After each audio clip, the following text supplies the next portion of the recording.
उद्योग मंत्री उदय सामंत थोड्याच वेळात एसटी कर्मचाऱ्यांची भेट घेणार आहेत।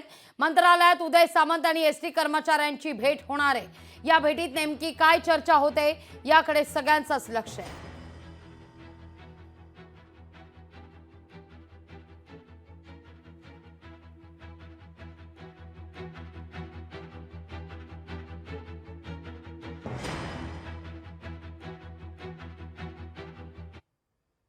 राज्यभरातील लाल परीची चाकं थांबली आहेत। राज्यभरातील एसटी कर्मचारी संपावर गेलेले आहेत। विविध मागण्यांकरता एसटी कर्मचाऱ्यांचं आंदोलन सुद्धा सुरू आहे। महाराष्ट्र एसटी कामगार संयुक्त समितीकडून बंद पुकारण्यात आलेला आहे। ऐन गणेशोत्सव तोंडावर असताना संप पुकारल्यानं चाकरमान्यांचे हाल होत आहेत। मुंबई, पुणे, नाशिक, नागपूर, छत्रपती संभाजीनगर, अमरावती, धुळे, वाशिम या ठिकाणी आता लाल परीची चाकं ही थांबलेली आहे।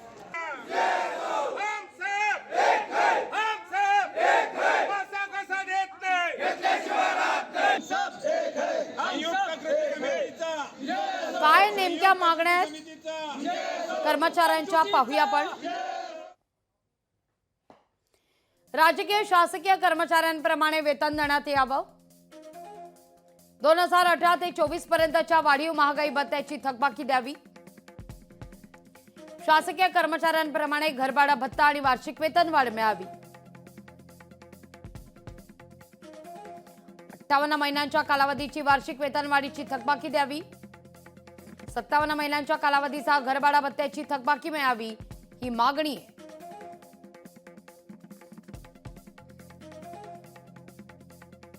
या सगळ्याचा आढावा घेतलाय आमचे प्रतिनिधी अमोल धर्माधिकारी यांनी।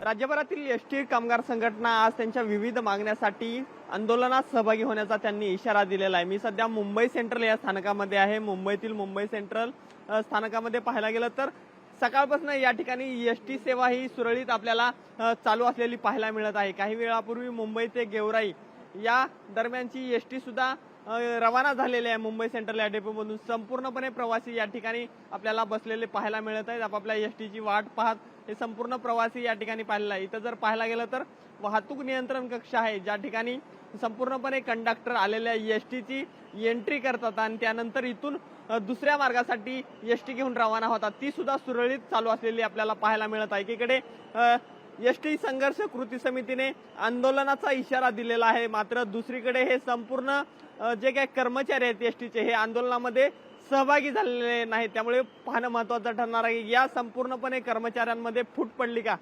सध्या तर मुंबई सेंट्रल या स्थानकामध्ये एसटी सेवा ही सुरळीत आपल्याला चालू असलेली पाहायला मिळत आहे। राज्यभरातून गाड्या या डेपोमध्ये येतात आणि राज्यभरातून या डेपोमधून गाड्या रवाना राज्यभरात जाण्यासाठी होताना आपल्याला पाहायला मिळत आहेत। कॅमेरामन रोहितसह मी अजय अडसूळ, लोकशाही न्यूज, मुंबई। लोकशाही मराठी ऐका, पहा, जागरूक रहा।